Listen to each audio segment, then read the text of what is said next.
the cursed land.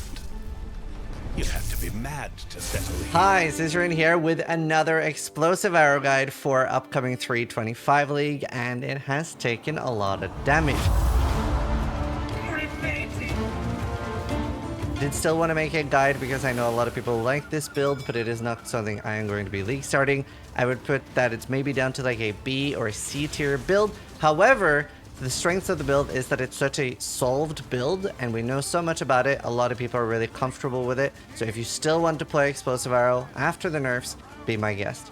Please keep in mind that the gameplay footage is shot before 3.25, so because of that, it is not fully representative of how the build will perform in the next patch. We don't have access to any content before it's out, but we still want to see roughly what the build looks like. This build is one of the select few that we offer in a written version over at Maxroll, and the written guide will have everything detailed from leveling, skill gems, gear, and much more. Way more in-depth than the video guides will offer. They won't be up immediately as the video goes live, but you will be able to find the link in the description as soon as it is available. And as always, if you consider these build guides useful, please consider subscribing. It helps us out a lot.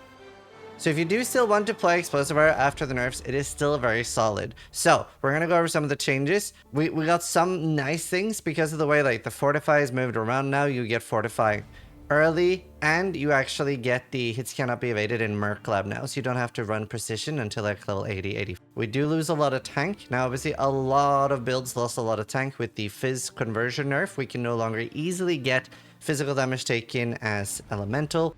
And we lost a lot of armor, so you do need to get better base types early on, but we did manage to get the damage the same as before, and we did manage to fix the survivability of the totems. Both of those are solved, so you're basically looking at a tank nerf.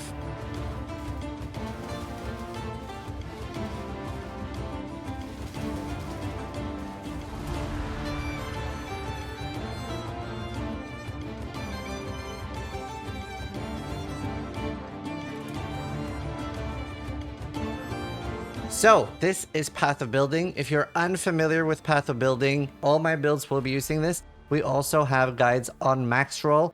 So as you can see here with Path of Building, we are using a step-by-step system, making it very easy to follow along, but very easy to see where you're going. We have an unnatural instinct setup. Now, depending on how meta this is, it's not always necessary. It is quite nice for EA, gets you all the nodes in here.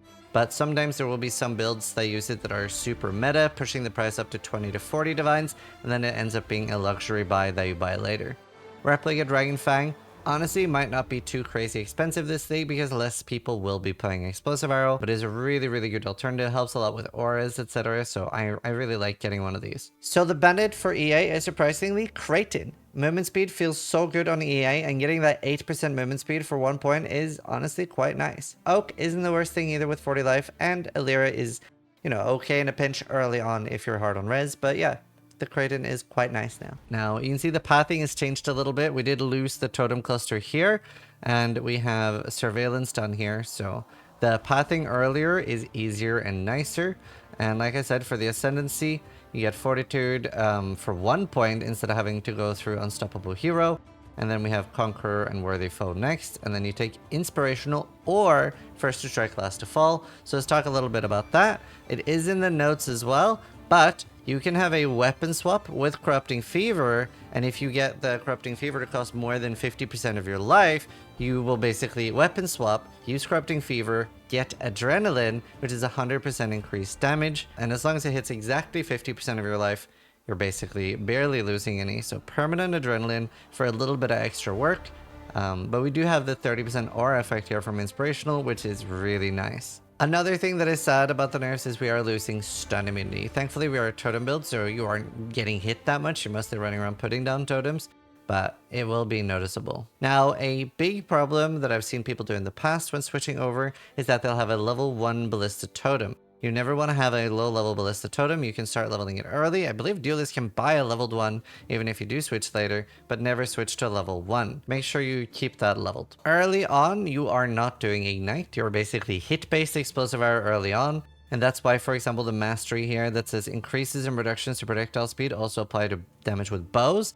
This can be really good early. It will let you have the projectile speed quiver for more damage, and it'll make a Quill Rain really pop off.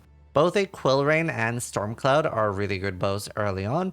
And the number one thing you are looking for is attack speed. That is the name of the game. One of the biggest things I see people doing wrong with this build is that they'll try to get a bow with either fist damage or lots of different elemental damage that is slow. Even if a build has like 70% increased elemental damage with attacks, but it's like a 1.2 or 1.3 attack speed bow, will be way less damage than just a blue short bow with attack speed. And there's not like a difference in having a grove, a short, or a thicket bow. The downside to a thicket bow is that the dex requirement is so high and coloring the bow is super painful. On a short bow, just by spamming one red, you can very easily get the colors that you want. You only use Empower if you have it at level 4, and it is a bit of a luxury pickup. So if there's a lot of builds using it and you have to pay a lot for it, maybe don't bother.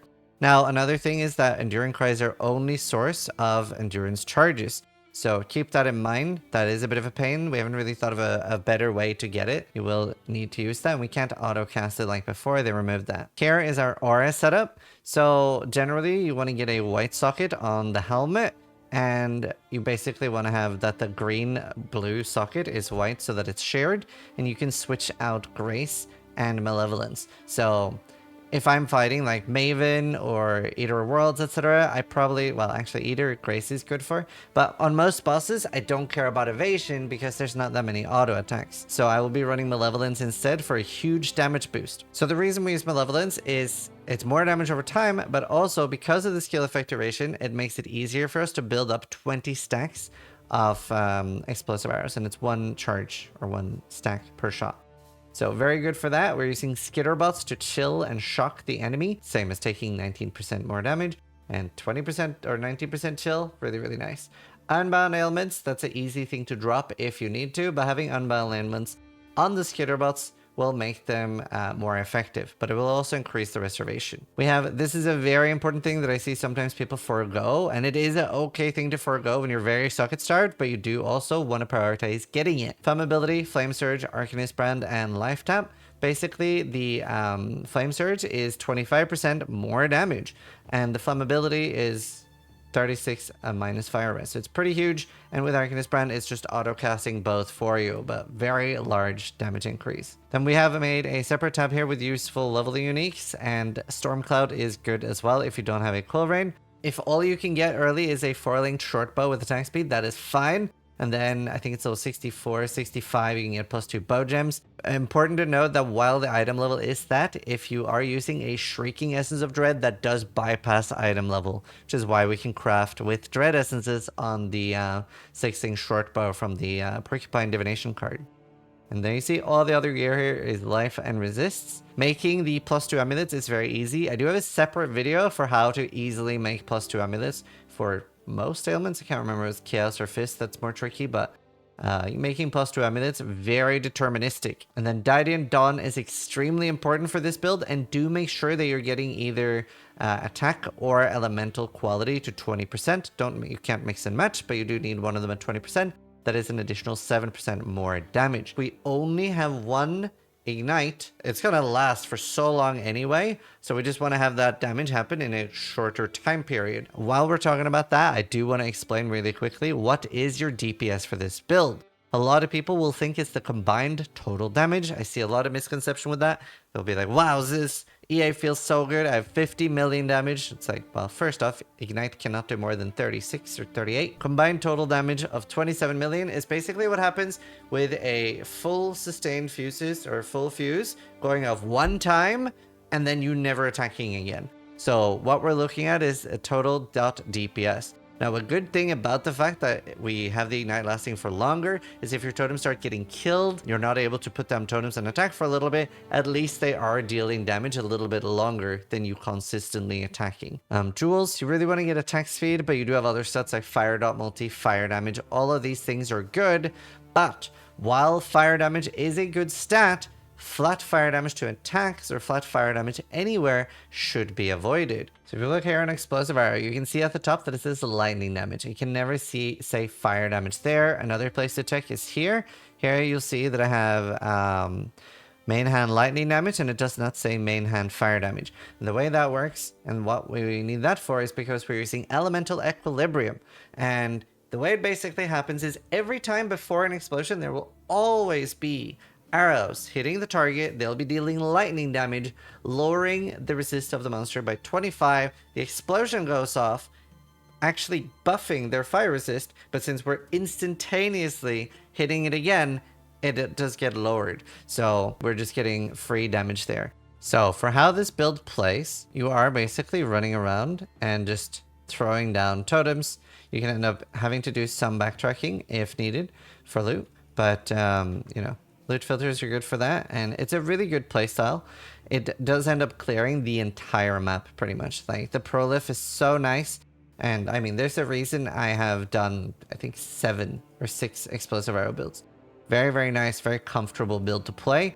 For bosses, you would be using Arcanist Brand, so you would be putting down 6 totems for a boss, putting down Arcanist Brand, and that'll be cursing the boss. You also want to use Frenzy to build Frenzy charges, and that is what your boss rotation looks like. So keeping your totems down, keeping Arcanist Brand on the boss, and keeping your Frenzy stacks up. So it's a fairly easy build to play.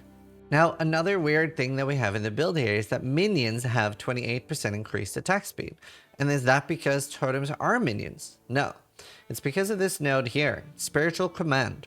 Increases and reductions to minion attack speed also affect you, which is similar to Spiritual Aid, which is the same but with damage. There is no node like this for cast speed, but very cool that we're able to convert that. So we're getting a bunch of attack speed here, we're getting some attack speed here. That is how we get a large amount of attack speed. PoB is pretty good at saying or seeing the maximum sustainable fuses. You no longer need to bother too much with the manual calculations. You can also look through the notes here, and we do cover a lot of things like common mistakes, a lot of problems people could be running into, and this is a build that I've played so much that we will always be able to help you fix it, right? This is always a build that is going to be very solid. We'll be able to help you. I have done Ubers and tier 17s with this. However, it does lose a lot of tank. I don't know if it's something I would make as a tier 17. Well, tier 17's got nerfed too, so maybe tier 17s. But it might not be the best Uber killer on hardcore. On softcore, it should be more than enough.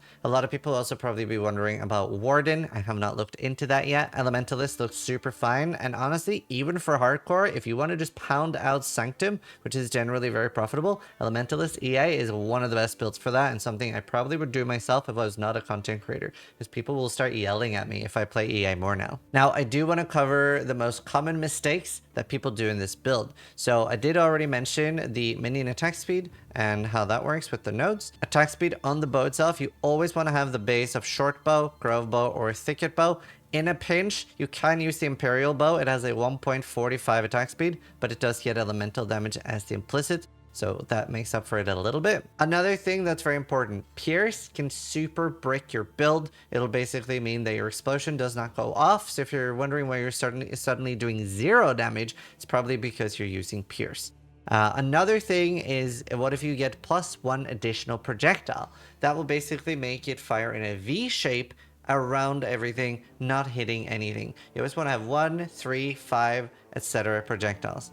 Very important for this build. Now, speaking of additional projectiles, Rain of Splinters is super great. However, often it ends up being super overpriced. I usually buy one if it's like 1 divine, but if it's like 3 to 5 plus, especially for like really good rolls, I do not bother buying one. Dying Sun is another alternative as well, and it is literally just to help you out with clear. Now, one thing that can help you with capping suppression on this build is that we do still have suppression tattoos. They do drop from the boats, so keep that in mind. We don't fully know drop rates or anything like that, so we have not put tattoos in the build. So an upside to this build is very nice and tanky still. It did lose tank, but it was incredibly tanky before. It is great for boss killing. It doesn't have the fastest clear speed, but it does have a really decent pace throughout maps. A thing that a lot of people don't like about this build, which is a huge downside, is that it has like multiple stages to the damage.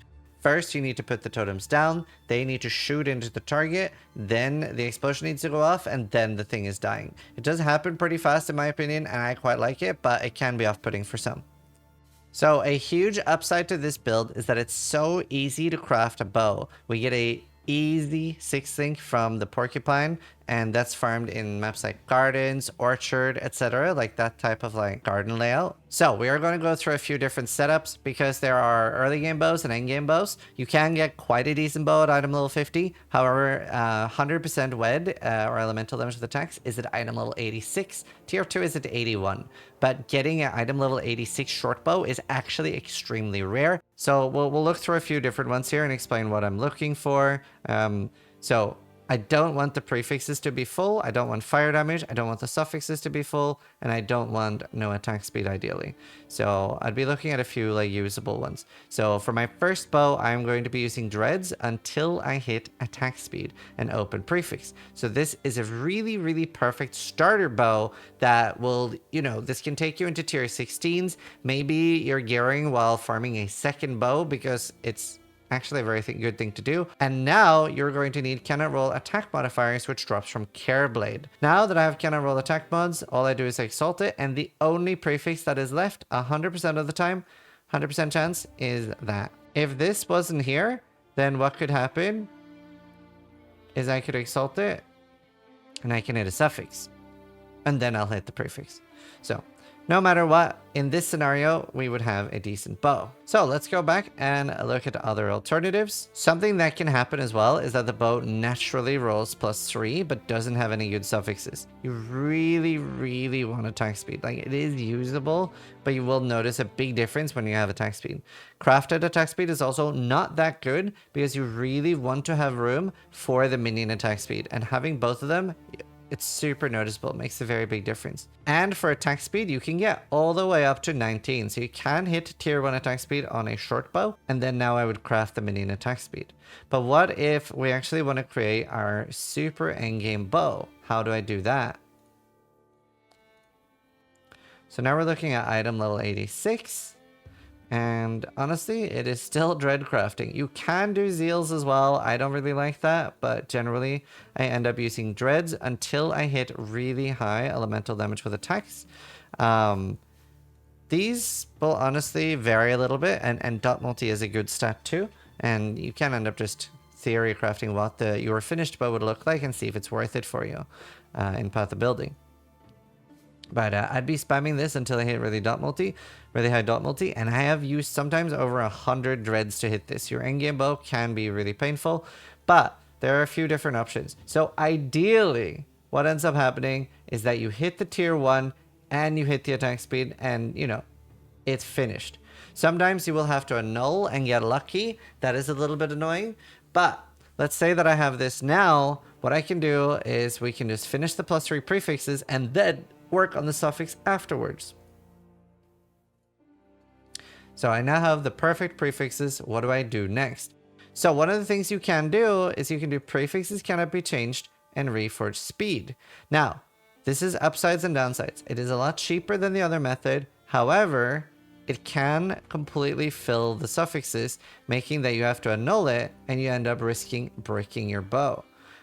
But you could also just, you know, hit really high attack speed. I usually go for this and just risk it and then tilt if I don't get what I want. I would say the minimum you should settle for is 13% attack speed or higher. It is just the most important. But here you see we have nothing good. Now I have to annul it, and very often it'll remove a prefix. This is like some crazy RNG. There, it removed a prefix. Now, it does remove +1, the bow is okay, you can annul again, but if the wed or +2 is gone here, it's dead. So those are some things that can happen. Well, what about the safe method of doing this? You can scour the bow, and then do prefix cannot be changed again, and you can do augment speed. Now, this is guaranteed to give either attack speed or projectile speed. So what if it gives projectile speed? You can do it again, and it is now guaranteed to give speed, no matter what. Does not guarantee a good tier, however. It could also remove the projectile speed. So honestly, like, this is the safest method, and I made a lot of bows like this. And once you get the 19, it's really good. You don't need a second open suffix. It's kind of whatever. And now you would craft the minion attack speed last. This is generally how you make bows. As for coloring them, this is why you really want short bows. If it's not a short bow, you want to craft on it before, you want to color it before it's 6-linked. Because you can use the method of adding and removing sockets and doing 2 socket, 3 socket, 2 socket, 3 socket, 3 socket, 4 socket, 3 socket, 4 socket, because every time a new socket appears, it has a 10% chance to be off colored.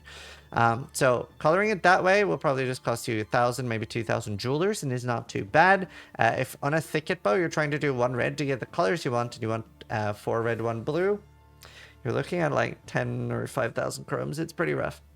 So don't do that. Now, some people will be, what about Omen of Blanching? The problem is that Omen of Blanching recolors it, so you'll get up to 3 whites, but then the others are very likely to be 3 green. So quite bad. Don't enjoy using Blanching on anything except helmets, gloves, or boots. There is, however, a neat trick to Omen of Blanching.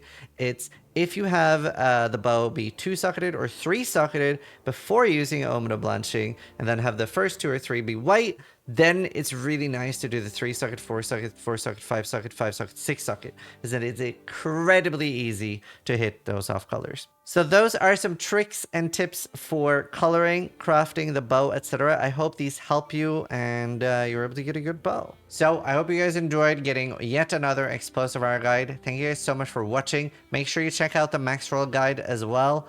And for the upcoming league, I will be streaming on YouTube. So if that's of interest to you, you might be able to find me there. Either way, sub if you like the video. But more importantly, try to die less than I do.